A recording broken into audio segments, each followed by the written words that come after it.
ગુજરાતના શિક્ષણ જગતને હચમચાવી દેનારા ભરતી કૌભાંડમાં ન્યૂઝ કેપિટલના અહેવાલની મોટી અસર જોવા મળી। કૌભાંડ બહાર આવતા જ સરકાર હરકતમાં આવી ગઈ। ઉચ્ચ શિક્ષણ મંત્રી ત્રિકમ છાંગાએ પણ સ્પષ્ટ કહ્યું છે કે આ કૌભાંડમાં સંડોવાયેલા કોઈને છોડવામાં નહીં આવે। જોઈએ આ અંગે વધુ વિગતો।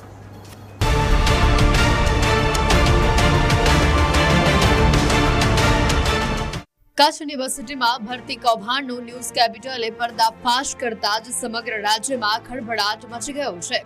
ડોક્ટર જિગ્નેશ ટાપરિયા ઉમેદવારો પાસેથી નોકરીના નામે રૂપિયા ઉઘરાવતો હોવાના આક્ષેપ સામે આવ્યા।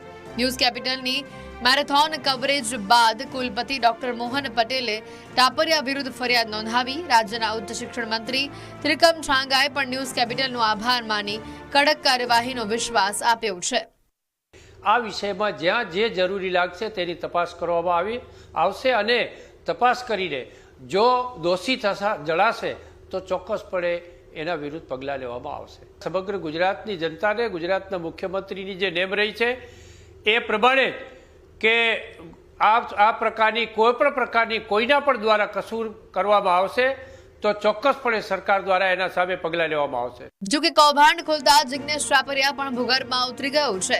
વસ્ત્રાપુર સ્થિત તેના ઘરે ન્યૂઝ કેપિટલની ટીમ પહોંચી ત્યારે ઘરને તાળા લાગેલા જોવા મળ્યા।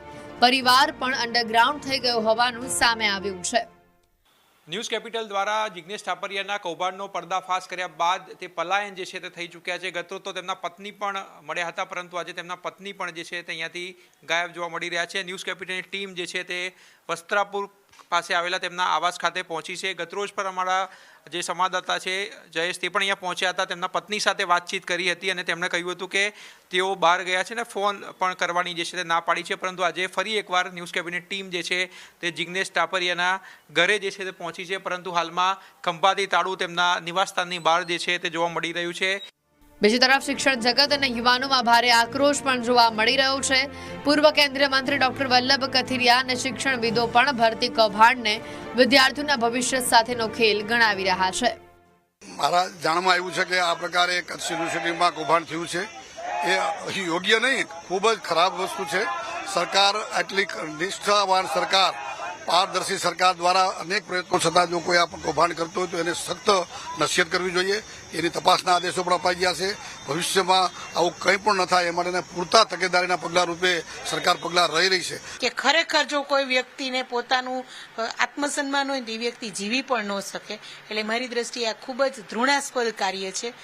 ભરતીના નામે ભ્રષ્ટાચાર કરનારાઓ માટે હવે ચેતવણી સ્પષ્ટ છે, કારણ કે ન્યૂઝ કેપિટલ માત્ર સમાચાર નહીં પરંતુ સત્યનો સૌથી મોટો પર્દાફાશ કરી રહ્યું છે અને આવા દરેક કૌભાંડ સામે ન્યૂઝ કેપિટલની મુહિમ આગળ પણ યથાવત રહેશે।